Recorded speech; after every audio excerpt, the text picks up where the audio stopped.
বিসমিল্লাহির রহমানির রহিম। পরম করুণাময় অসীম দয়ালু আল্লাহর নামে শুরু করছি। সূরাতুল মুনাফিকুনা, সূরা মুনাফিকুন। পরিচ্ছেদ মহান আল্লাহ তাআলার বাণী। ইযা জাআকাল মুনাফিকুনা ক্বালু নাশহাদু ইন্নাকা লারাসূলুল্লাহ ওয়াল্লাহু ইয়ালামু ইন্নাকা লারাসূলুহু ওয়াল্লাহু ইয়াশহাদু ইন্নাল মুনাফিকিনা লাকাযিবুন। মুনাফিকরা যখন তোমার নিকট আসে তখন তারা বলে, আমরা সাক্ষ্য দিচ্ছি যে নিশ্চয়ই আপনি আল্লাহর রসূল, আর আল্লাহ জানেন যে তুমি নিশ্চয়ই তার রসূল, এবং আল্লাহ সাক্ষ্য দিচ্ছেন যে মুনাফিকরা অবশ্যই মিথ্যাবাদী। সূরা মুনাফিকুন আয়াত 1। হাদিস 4540। আব্দুল্লাহ ইবনু রাজা রহমতুল্লাহ আলাইহির সনদে যায়েদ ইবনু আরকাম রাদিয়াল্লাহু তাআলা আনহু থেকে বর্ণিত, তিনি বলেন, এক যুদ্ধে আমি অংশগ্রহণ করেছিলাম। তখন আব্দুল্লাহ ইবনু উবাইকে বলতে শুনলাম, আল্লাহর রসূলের সহচরদের জন্য তোমরা ব্যয় করবে না যতক্ষণ না তারা তার থেকে সরে পড়ে। এবং সে এও বলল, আমরা মদিনায় প্রত্যাবর্তন করলে তথা হতে প্রবল লোকেরা দুর্বল লোকদেরকে বহিষ্কৃত করবেই। এই কথা আমি আমার চাচা কিংবা ওমর রাদিয়াল্লাহু তাআলা আনহুর কাছে বলে দিলাম। তিনি তা নবী সাল্লাল্লাহু আলাইহি ওয়াসাল্লামের কাছে ব্যক্ত করলেন। ফলে তিনি আমাকে ডাকলেন, আমি তাকে বিস্তারিত এসব কথা বলে দিলাম।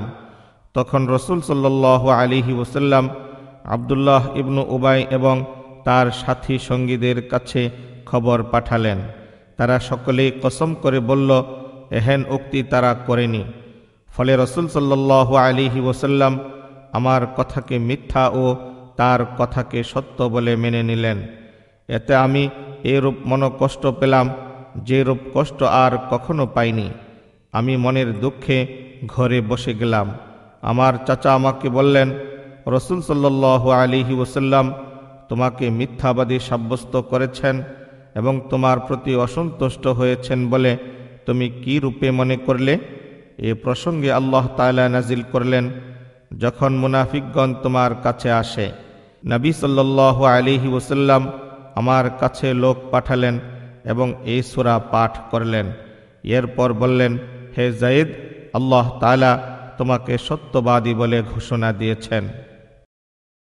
পরিচ্ছেদ মহান আল্লাহ তাআলার বাণী।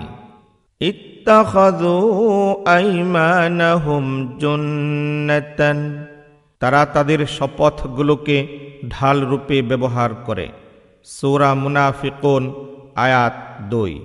হাদিস 4541। আদম ইবনু আবু ইয়াস রহমতুল্লাহ আলাইহির সনদে যায়েদ ইবনু আরকাম রাদিয়াল্লাহু তাআলা আনহু থেকে বর্ণিত, তিনি বলেন, আমি আমার চাচার সাথে ছিলাম। এ সময় আমি আব্দুল্লাহ ইবনু উবাই ইবনু সালুলকে বলতে শুনেছি যে তোমরা আল্লাহর রসূল সাল্লাল্লাহু আলাইহি ওয়াসাল্লামের সহচরদের জন্য ব্যয় করবে না যতক্ষণ না তারা তার থেকে সরে পড়ে।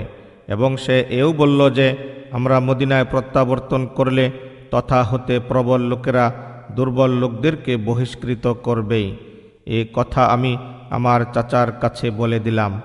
আমার চাচা তা রসূল সাল্লাল্লাহু আলাইহি ওয়াসাল্লামের কাছে ব্যক্ত করে দিলেন। তখন রসূল সাল্লাল্লাহু আলাইহি ওয়াসাল্লাম আব্দুল্লাহ ইবনু উবাই এবং তার সাথী সঙ্গীদেরকে ডেকে পাঠালেন। তারা সকলেই কসম করে বলল, তারা এই কথা বলেনি। ফলে রসূল সাল্লাল্লাহু আলাইহি ওয়াসাল্লাম তাদের কথাকে সত্য এবং আমার কথাকে মিথ্যা মনে করলেন। এতে আমার এরূপ মনোকষ্ট হলো যে রূপ কষ্ট আর কখনো পাইনি। এমনকি আমি ঘরে বসে গেলাম। তখন আল্লাহ তাআলা নাজিল করলেন, যখন মুনাফিকরা তোমার কাছে আসে থেকে তারা বলে, আল্লাহর রসূলের সহচরদের জন্য তোমরা ব্যয় করবে না যতক্ষণ না তারা সরে পড়ে, এবং তথা থেকে প্রবল লোকেরা দুর্বল লোকদেরকে বহিষ্কৃত করবেই। এরপর রাসূল সাল্লাল্লাহু আলাইহি ওয়াসাল্লাম আমাকে ডেকে পাঠালেন এবং আমার সামনে তা তিনি পাঠ করলেন। তারপর বললেন, আল্লাহ তাআলা তোমাকে সত্যবাদী বলে ঘোষণা করেছেন। পরিচ্ছেদ মহান আল্লাহ তাআলার বাণী। ذلك بأنهم آمنوا ثم كفروا فطبع على قلوبهم فهم لا يفقهون। এটা এই জন্য যে তারা ঈমান আনার পর কুফরি করেছে, ফলে তাদের হৃদয় মোহর করে দেওয়া হয়েছে, পরিণামে তারা বোধ শক্তি হারিয়ে ফেলেছে। সূরা মুনাফিকুন আয়াত ৩। হাদিস ৪৫৪২। আদম রাহমাতুল্লাহ আলাইহির সনদে যায়েদ ইবনু আরকাম রাদিয়াল্লাহু তাআলা আনহু থেকে বর্ণিত, তিনি বলেন, আব্দুল্লাহ ইবনু উবাই যখন বলল, আল্লাহর রসূলের সহচরদের জন্য তোমরা ব্যয় করবে না, এবং এও বলল যে যদি আমরা মদিনায় প্রত্যাবর্তন করি তথা হতে প্রবল লোকেরা দুর্বল লোকদেরকে বহিষ্কৃত করবেই, তখন এই খবর আমি নবী সাল্লাল্লাহু আলাইহি ওয়াসাল্লামকে জানিয়ে দিলাম। এই কারণে আনসারগণ আমাকে ভর্ৎসনা করলেন এবং আব্দুল্লাহ ইবনু উবাই কসম করে বলল, এহেন কথা সে বলেনি। এরপর আমি বাড়ি ফিরে আসলাম এবং ঘুমিয়ে পড়লাম। এরপর রাসূল সাল্লাল্লাহু আলাইহি ওয়াসাল্লাম আমাকে ডেকে পাঠালেন। আমি তার কাছে গেলাম। তখন তিনি বললেন, আল্লাহ তোমার সত্যতা ঘোষণা করেছেন এবং নাজিল করেছেন। তারা বলে তোমরা ব্যয় করবে না শেষ পর্যন্ত।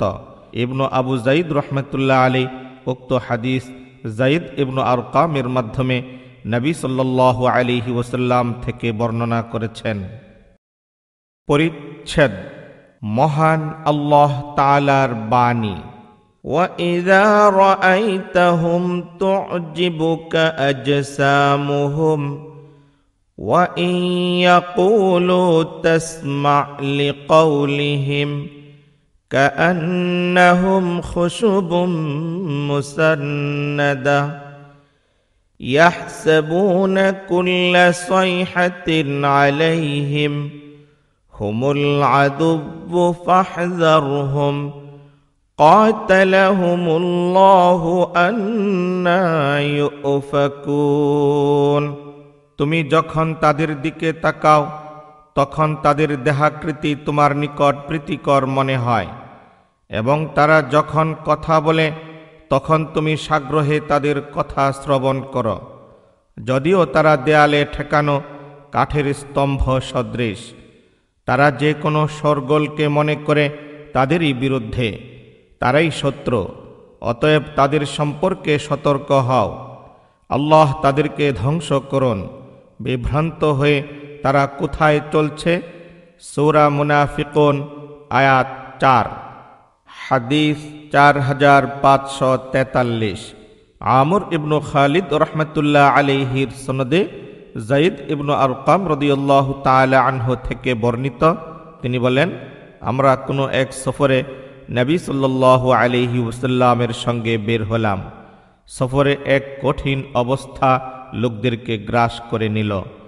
তখন আব্দুল্লাহ ইবনু উবাই তার সাথী সঙ্গীদেরকে বলল, আল্লাহর রসূলের সহচরদের জন্য তোমরা ব্যয় করবে না যতক্ষণ না তারা সরে পড়ে, যারা তার আশেপাশে আছে। সে এও বলল, আমরা মদিনায় প্রত্যাবর্তন করলে তথা হতে প্রবল লোকেরা দুর্বল লোকদের বহিষ্কৃত করবেই। এই কথা শুনে আমি নবী সাল্লাল্লাহু আলাইহি ওয়াসাল্লামের কাছে আসলাম এবং তাকে এই সম্পর্কে খবর দিলাম। তখন তিনি আব্দুল্লাহ ইবনু উবাইকে ডেকে পাঠালেন।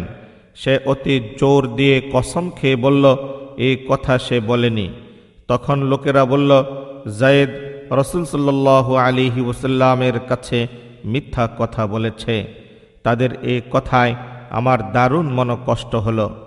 শেষ পর্যন্ত আল্লাহ তাআলা আমার সত্যতা সম্পর্কে এই আয়াত নাজিল করলেন, যখন মুনাফিকরা তোমার কাছে আসে, এরপর নবী সাল্লাল্লাহু আলাইহি ওয়াসাল্লাম তাদেরকে ডাকলেন যাতে তিনি তাদের জন্য ক্ষমা প্রার্থনা করেন, কিন্তু তারা তাদের মাথা ফিরিয়ে নিল।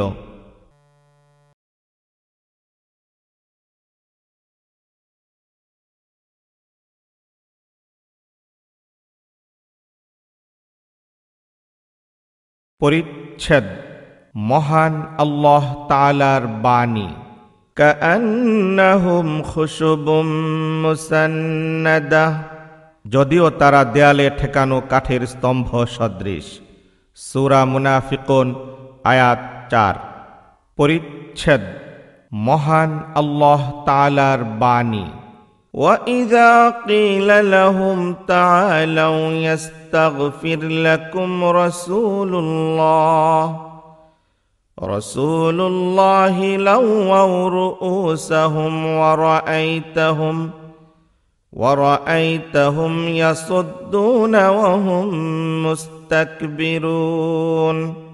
যখন তাদেরকে বলা হয় তোমরা এসো, আল্লাহর রসূল তোমাদের জন্য ক্ষমা প্রার্থনা করবেন, তখন তারা মাথা ঘুরিয়ে নেয় এবং তুমি তাদেরকে দেখতে পাও যে তারা দম্ভ ভরে ফিরে যায়। সূরা মুনাফিকুন আয়াত 5। লাউয়াও, তারা মাথা নেড়ে নবী সাল্লাল্লাহু আলাইহি ওয়াসাল্লামের সাথে বিদ্রূপ করত। কেউ কেউ লাউয়াও শব্দটিকে লাওয়াইতু তাখফিফি সহকারে পড়ে থাকেন। হাদিস 4544। উবাইদুল্লাহ ইবনু মুসা রাহমাতুল্লাহ আলাইহির সনদে যায়েদ ইবনু আরকাম রাদিয়াল্লাহু তাআলা আনহু থেকে বর্ণিত, তিনি বলেন, আমি আমার চাচার সাথে ছিলাম। এ সময় শুনলাম আব্দুল্লাহ ইবনু উবাই ইবনু সালুল বলছে, আল্লাহর রসূলের সহচরদের জন্য তোমরা ব্যয় করবে না যতক্ষণ না তারা সরে পড়ে, এবং আমরা মদিনায় প্রত্যাবর্তন করলে তথা থেকে প্রবল লোকেরা দুর্বল লোকদেরকে বহিষ্কৃত করবেই। এই কথা আমি আমার চাচার কাছে উল্লেখ করলাম। আমার চাচা তা নবী সাল্লাল্লাহু আলাইহি ওয়াসাল্লামের কাছে ব্যক্ত করলেন। নবী সাল্লাল্লাহু আলাইহি ওয়াসাল্লাম আমাকে ডাকলেন। আমি বিস্তারিতভাবে এই কথা তার কাছে বলে দিলাম। তখন তিনি আব্দুল্লাহ ইবনু উবাই ও তার সাথী সঙ্গীদেরকে ডেকে পাঠালেন। তারা সকলেই কসম করে বলল, এই কথা তারা বলেনি। ফলে নবী সাল্লাল্লাহু আলাইহি ওয়াসাল্লাম আমাকে মিথ্যাবাদী ও তাদেরকে সত্যবাদী সাব্যস্ত করলেন। এতে আমি এমন দুঃখ পেলাম যে এমন দুঃখ আর কখনো পাইনি। এরপর আমি ঘরে বসে গেলাম।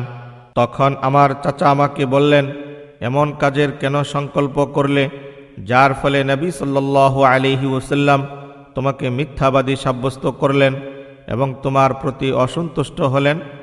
এ সময় আল্লাহ তাআলা নাজিল করলেন, যখন মুনাফিকরা তোমার কাছে আসে তারা বলে, আমরা সাক্ষ্য দিচ্ছি যে আপনি নিশ্চয়ই আল্লাহর রসূল। তখন নবী সাল্লাল্লাহু আলাইহি ওয়াসাল্লাম আমার কাছে লোক পাঠালেন এবং সূরাটি আমার সামনে তিলাওয়াত করলেন ও বললেন, আল্লাহ তোমায় সত্যবাদী বলে ঘোষণা দিয়েছেন। পরিচ্ছেদ মহান আল্লাহ তাআলার বাণী। সাওয়াউন আলাইহিম আস্তাগফারতা লাহুম আম লাম তাস্তাগফির লাহুম লান ইয়াগফিরাল্লাহু লাহুম ইন্নাল্লাহা লা ইয়াহদিল কওমাল ফাসিকিন। তুমি তাদের জন্য ক্ষমা প্রার্থনা করো অথবা না করো, উভয়ই তাদের জন্য সমান।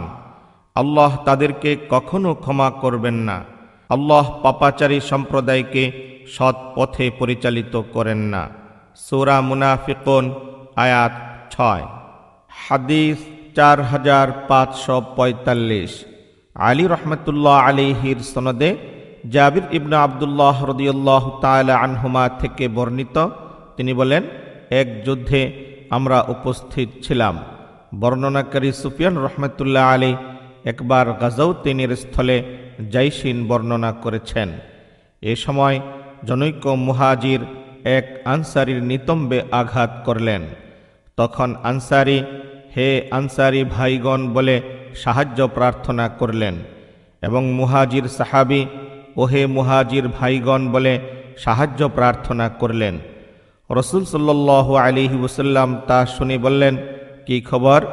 আইয়ামে জাহিলিয়াতের মতো ডাকাডাকি করছো কেন? তখন উপস্থিত লোকেরা বললেন, ইয়া রাসূলুল্লাহ, এক মুহাজির এক আনসারীর নিতম্বে আঘাত করেছে।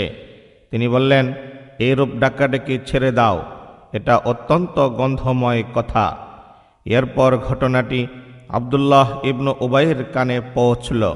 সে বলল, আচ্ছা, মুহাজিররা কি এই কাজ করেছে? আল্লাহর কসম, আমরা মদিনায় প্রত্যাবর্তন করলে তথা থেকে প্রবল লোকেরা দুর্বল লোকদেরকে বহিষ্কৃত করবেই। এই কথা নবী সাল্লাল্লাহু আলাইহি ওয়াসাল্লামের কাছে পৌঁছল। তখন ওমর রাদিয়াল্লাহু তাআলা আনহু উঠে দাঁড়ালেন এবং বললেন, হে আল্লাহর রসুল, আপনি আমাকে অনুমতি দিন, আমি এক্ষুনি এই মুনাফিকের গর্দান উড়িয়ে দিচ্ছি। নবী সাল্লাল্লাহু আলাইহি ওয়াসাল্লাম বললেন, তাকে ছেড়ে দাও, ভবিষ্যতে যাতে কেউ এই কথা বলতে না পারে যে মুহাম্মদ সাল্লাল্লাহু আলাইহি ওয়াসাল্লাম তার সাথীদেরকে হত্যা করেন। জাবির রাদিয়াল্লাহু তাআলা আনহু বলেন, মুহাজিররা যখন মদিনায় হিজরত করে আসেন তখন মুহাজিরদের তুলনায় আনসাররা সংখ্যাগরিষ্ঠ ছিলেন। অবশ্য পরে মুহাজিররা সংখ্যাগরিষ্ঠ হয়ে যান। সুফিয়ান রহমতুল্লাহ আলাইহি বলেন, এই হাদিসটি আমি আমর রহমতুল্লাহ আলাইহি থেকে মুখস্থ করেছি। আমর রহমতুল্লাহ আলাইহি বলেন, আমি জাবির রাদিয়াল্লাহু তাআলা আনহুকে বলতে শুনেছি, আমরা নবী সাল্লাল্লাহু আলাইহি ওয়াসাল্লামের সঙ্গে ছিলাম। পরিচ্ছেদ মহান আল্লাহ তাআলার বাণী। হুমুল্লাযীনা ইয়াকুলুনা লা তুনফিকু আলা মান ইনদা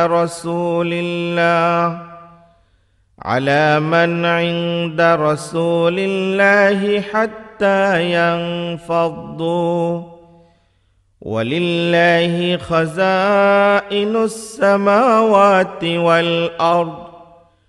والأرض ولكن المنافقين لا يفقهون। তারাই বলে, আল্লাহর রসূলের সহচরদের জন্য ব্যয় করবে না যতক্ষণ না তারা সরে পড়ে। আকাশ মণ্ডলী ও পৃথিবীর ধন ভাণ্ডার তো আল্লাহরই, কিন্তু মুনাফিকরা তা বুঝে না। সূরা মুনাফিকুন আয়াত 7। হাদিস 4546। ইসমাইল ইবনু আবদুল্লাহ রহমতুল্লাহ আলাইহির সনদে আনাস ইবনু মালিক রাদিয়াল্লাহু তাআলা আনহু থেকে বর্ণিত, তিনি বলেন, হাররায় যাদেরকে শহীদ করা হয়েছিল তাদের খবর শুনে শোকাহত হয়েছিলাম। আমার এই শোকের সংবাদ যায়েদ ইবনু আরকাম রাদিয়াল্লাহু তাআলা আনহুর কাছে পৌঁছলে তিনি আমার কাছে পত্র লিখেন।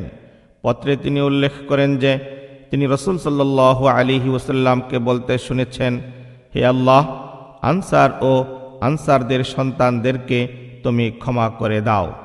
এই দোয়ার মাঝে রাসূল সাল্লাল্লাহু আলাইহি ওয়াসাল্লাম আনসারদের, তাদের সন্তানদের ও তাদের সন্তানদের জন্য দোয়া করেছেন কিনা এই ব্যাপারে ইবনু ফাদল রাদিয়াল্লাহু তাআলা আনহু সন্দেহ করেছেন।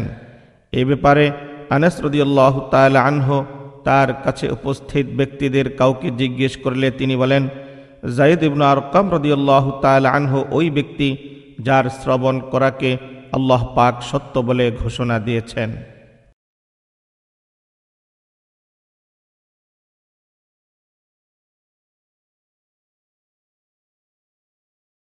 পরিচ্ছেদ মহান আল্লাহ তাআলার বাণী। يقولون لئن رجعنا إلى المدينة ليخرجن الأعز منها الأذل ولله العزة ولرسوله وللمؤمنين ولكن المنافقين لا يعلمون। তারা বলে, আমরা মদিনায় প্রত্যাবর্তন করলে তথা হতে প্রবল লোকেরা দুর্বল লোকদের বহিষ্কৃত করবেই, কিন্তু সম্মান তো আল্লাহরই আর তার রসূল ও মুমিনদের, কিন্তু মুনাফিকরা তা জানে না। সূরা মুনাফিকুন আয়াত ৮, হাদিস 4547। হুমাইদি রহমতুল্লাহ আলাইহির সনদে জাবির ইবনু আব্দুল্লাহ রাদিয়াল্লাহু তাআলা আনহু থেকে বর্ণিত, তিনি বলেন, এক যুদ্ধে আমরা অংশগ্রহণ করেছিলাম। জনৈক মুহাজির আনসারদের এক ব্যক্তিকে নিতম্বে আঘাত করলেন। তখন আনসারী সাহাবী, হে আনসারী ভাইগণ বলে, এবং মুহাজির সাহাবী, হে মুহাজির ভাইগণ বলে ডাক দিলেন। আল্লাহ তার রসূলের কানে এই কথা পৌঁছিয়ে দিলেন। তিনি বললেন, এ কি ধরনের ডাকাডাকি? উপস্থিত লোকেরা বললেন, জনৈক মুহাজির ব্যক্তি এক আনসারী ব্যক্তির নিতম্বে আঘাত করেছে। আনসারী ব্যক্তি, হে আনসারী ভাইগণ বলে, এবং মুহাজির ব্যক্তি, হে মুহাজির ভাইগণ বলে নিজ নিজ গোত্রকে ডাক দিলেন। এই কথা শুনে নবী সাল্লাল্লাহু আলাইহি ওয়াসাল্লাম বললেন, এই ধরনের ডাকাডাকি ছেড়ে দাও, এগুলো অত্যন্ত দুর্গন্ধময় কথা। জাবির রাদিয়াল্লাহু তাআলা আনহু বলেন, নবী সাল্লাল্লাহু আলাইহি ওয়াসাল্লাম যখন মদিনা হিজরত করে আসেন, তখন আনসার সাহাবীগণ ছিলেন সংখ্যাগরিষ্ঠ। পরে মুহাজিরগণ সংখ্যাগরিষ্ঠ হয়ে যান। এসব কথা শোনার পর আব্দুল্লাহ ইবনু উবাই বলল, সত্যিই তারা কি এমন করেছে? আল্লাহর কসম, আমরা মদিনায় প্রত্যাবর্তন করলে তথা হতে প্রবল লোকেরা দুর্বল লোকদেরকে বহিষ্কৃত করবেই। তখন ওমর ইবনুল খাত্তাব রাদিয়াল্লাহু তাআলা আনহু বললেন, হে আল্লাহর রসূল, আপনি আমাকে অনুমতি দেন, আমি এই মুনাফিকের গর্দান উড়িয়ে দেই। নবী সাল্লাল্লাহু আলাইহি ওয়াসাল্লাম বললেন, ওমর, তাকে ছেড়ে দাও, যেন লোকেরা এই কথা বলতে না পারে যে মুহাম্মদ সাল্লাল্লাহু আলাইহি ওয়াসাল্লাম তার সঙ্গীদের হত্যা করছেন। বিসমিল্লাহির রহমানির রহিম। পরম করুণাময় অসীম দয়ালু আল্লাহর নামে শুরু করছি। সূরাতুত তাগাবুনি, সূরা তাগাবুন। আলকামা রাহমাতুল্লাহ আলাইহি আব্দুল্লাহ ইবনু মাসউদ রাদিয়াল্লাহু তাআলা আনহু থেকে বর্ণনা করেন যে আল্লাহর বাণী, ওয়ামান ইউমিন বিল্লাহি ইয়াহদি কলবাহ, আর যে আল্লাহকে বিশ্বাস করে তিনি তার অন্তরকে সুপথে পরিচালিত করেন।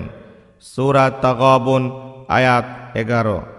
এর ব্যাখ্যায় বলেন যে এর দ্বারা এমন লোককে বোঝানো হয়েছে যখন বিপদগ্রস্ত হয় তখন আল্লাহর প্রতি সন্তুষ্ট থাকে এবং এই কথা মনে করে যে এই বিপদ আল্লাহর পক্ষ হতেই এসেছে। বিসমিল্লাহির রহমানির রহিম। পরম করুণাময় অসীম দয়ালু আল্লাহর নামে শুরু করছি। সূরাতুত তালাকি, সূরা তালাক। মুজাহিদ রহমতুল্লাহ আলাইহি বলেন, ওয়াবালা আমরিহা অর্থ জাযাআ আমরিহা, মানে তাদের কৃতকর্মের শাস্তি। হাদিস 4548। ইয়াহইয়া ইবনু বুকাইর রহমতুল্লাহ আলাইহির সনদে আব্দুল্লাহ ইবনু ওমর রাদিয়াল্লাহু তাআলা আনহুমা থেকে বর্ণিত, তিনি তার ঋতুবতী স্ত্রীকে তালাক দেওয়ার পর ওমর রাদিয়াল্লাহু তাআলা আনহু তা রাসূল সাল্লাল্লাহু আলাইহি ওয়াসাল্লামের কাছে উল্লেখ করলেন। এতে রাসূল সাল্লাল্লাহু আলাইহি ওয়াসাল্লাম অত্যন্ত অসন্তুষ্ট হলেন। এরপর তিনি বললেন সে যেন তাকে ফিরিয়ে নেয়। এরপর পবিত্র অবস্থা না আসা পর্যন্ত তাকে নিজের কাছে রেখে দেয়।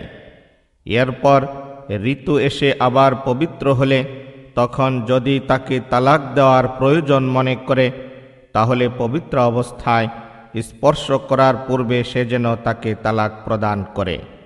আল্লাহ যে ইদ্দত পালনের নির্দেশ দিয়েছেন এটি সেই ইদ্দত। পরিচ্ছেদ। মহান আল্লাহ তাআলার বাণী, ওয়া উলাতুল আহমালি আজালুহুন্না আন ইয়াদ'না হামলাহুন্না ওয়া মান ইয়াত্তাকিল্লাহা ইয়াজআল লাহু মিন আমরিহি ইউসরা। আর গর্ভবতী নারীদের ইদ্দতকাল সন্তান প্রসব পর্যন্ত। আল্লাহকে যে ভয় করে আল্লাহ তার সমস্যার সমাধান সহজ করে দিবেন। সূরা তালাক আয়াত 4। ওয়া উলাতুল আহমালি এর এক বচন জাতু হামলিন। হাদিস 4549। সাদ ইবনু হাফস রহমতুল্লাহ আলাইহির সনদে আবু সালামা রহমতুল্লাহ আলাইহি থেকে বর্ণিত, তিনি বলেন, আবু হুরাইরা রাদিয়াল্লাহু তাআলা আনহু ইবনু আব্বাস রাদিয়াল্লাহু তাআলা আনহুমার কাছে ছিলেন। এমত অবস্থায় এক ব্যক্তি ইবনু আব্বাস রাদিয়াল্লাহু তাআলা আনহুমার কাছে এলেন এবং বললেন, এক মহিলা তার স্বামীর মৃত্যুর 40 দিন পর বাচ্চা প্রসব করেছে। সে এখন কিভাবে ইদ্দত পালন করবে, এই বিষয়ে আমাকে ফতোয়া দিন।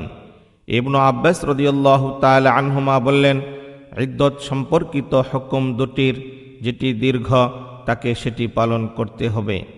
আবু সালামা রহমতুল্লাহ আলাইহি বলেন, আমি বললাম, আল্লাহর হুকুম তো হলো গর্ভবতী নারীদের ইদ্দতকাল সন্তান প্রসব পর্যন্ত। আবু হুরাইরা রাদিয়াল্লাহু তাআলা আনহু বলেন, আমি আমার ভ্রাতুষ্পুত্র অর্থাৎ আবু সালামার সাথে আছি।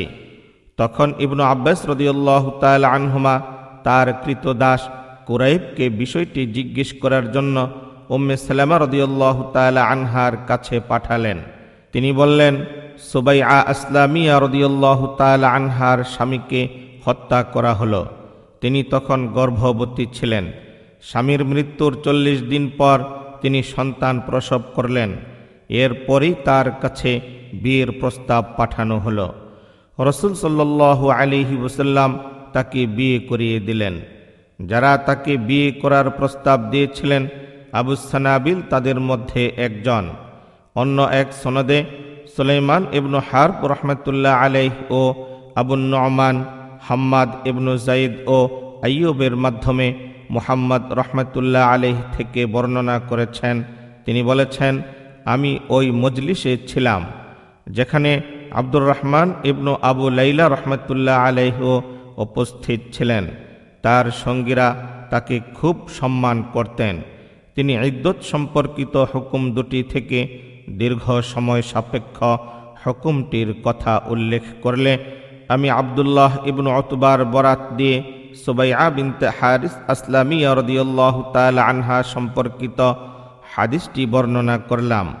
মুহাম্মদ ইবনু সিরিন রহমতুল্লাহ আলাইহি বলেন, এতে তার কতিপয় সঙ্গী সাথী আমাকে থামিয়ে দিল।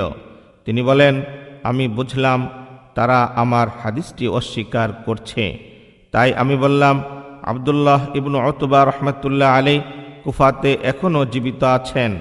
এমত অবস্থায় যদি আমি তার নাম নিয়ে মিথ্যা কথা বলি তাহলে এতে আমার চরম দুঃসাহসিকতা দেখানো হবে। এই কথা শুনে আব্দুর রহমান ইবনু আবু লাইলা লজ্জিত হলেন এবং বললেন, কিন্তু তার চাচা তো এই হাদিস বর্ণনা করেননি। তখন আমি আবু আতিয়া মালিক ইবনু আমিরের সাথে সাক্ষাৎ করে জিজ্ঞেস করলাম। তিনি সুবাইআ রাদিয়াল্লাহু তাআলা আনহার হাদিসটি বর্ণনা করে আমাকে শোনাতে লাগলেন। আমি জিজ্ঞেস করলাম, এই বিষয়ে আপনি আব্দুল্লাহ রাদিয়াল্লাহু তাআলা আনহু থেকে কোনো কথা শুনেছেন কি? তিনি বললেন, আমরা আব্দুল্লাহ রাদিয়াল্লাহু তাআলা আনহুর সঙ্গে ছিলাম। তখন তিনি বললেন, তোমরা কি এই ধরনের মহিলাদের প্রতি সহজ পন্থা অবলম্বন না করে কঠোরতা অবলম্বন করতে চাচ্ছ? সূরা নিসা আল কুসরা এর পরে নাজিল হয়েছে। আল্লাহ বলেন, গর্ভবতী নারীদের ইদ্দতকাল সন্তান প্রসব পর্যন্ত। বিসমিল্লাহির রহমানির রহিম।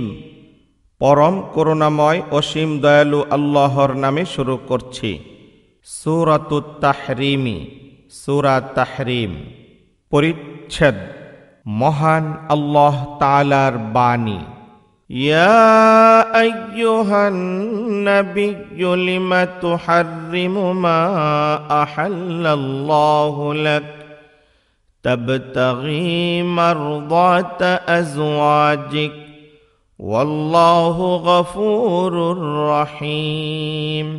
হে নবী, আল্লাহ তোমার জন্য যা বৈধ করেছেন তুমি তা নিষিদ্ধ করছো কেন? তুমি তোমার স্ত্রীদের সন্তুষ্টি চাচ্ছ? আল্লাহ ক্ষমাশীল, পরম দয়ালু। সূরা তাহরিম, আয়াত 1। হাদিস 4550। মুআজ ইবনু ফাদলা রহমাতুল্লাহ আলাইহির সনদে সাঈদ ইবনু জুবাইর রহমাতুল্লাহ আলাইহি থেকে বর্ণিত, ইবনু আব্বাস রাদিয়াল্লাহু তাআলা আনহুমা বলেছেন, এরূপ হারাম করে নেয়ার ক্ষেত্রে কাফফারা দিতে হবে। ইবনু আব্বাস রাদিয়াল্লাহু তাআলা আনহুমা এও বলেছেন যে রাসূল সাল্লাল্লাহু আলাইহি ওয়াসাল্লামের মাঝে রয়েছে তোমাদের জন্য উত্তম নমুনা। হাদিস 4551। ইব্রাহিম ইবনু মুসা রহমতুল্লাহ আলাইহির সনদে আয়েশা রাদিয়াল্লাহু তাআলা আনহা থেকে বর্ণিত, তিনি বলেন, রাসূল সাল্লাল্লাহু আলাইহি ওয়াসাল্লাম যায়নাব বিনতে জাহাশ রাদিয়াল্লাহু তাআলা আনহার কাছে মধু পান করতেন এবং সেখানে কিছুক্ষণ অবস্থান করতেন। তাই আমি এবং হাফসা একমত হলাম যে আমাদের যার ঘরেই রাসূল সাল্লাল্লাহু আলাইহি ওয়াসাল্লাম আসবেন, সে তাকে বলবে, আপনি কি মাগাফির খেয়েছেন? আপনার মুখ থেকে মাগাফিরের গন্ধ পাচ্ছি। তিনি বললেন, না, বরং আমি যায়নাব বিনতে জাহাশ রাদিয়াল্লাহু তাআলা আনহার ঘরে মধু পান করেছি। তবে আমি কসম করলাম আর কখনো মধু পান করব না। তুমি এই বিষয়টি আর কাউকে জানাবে না।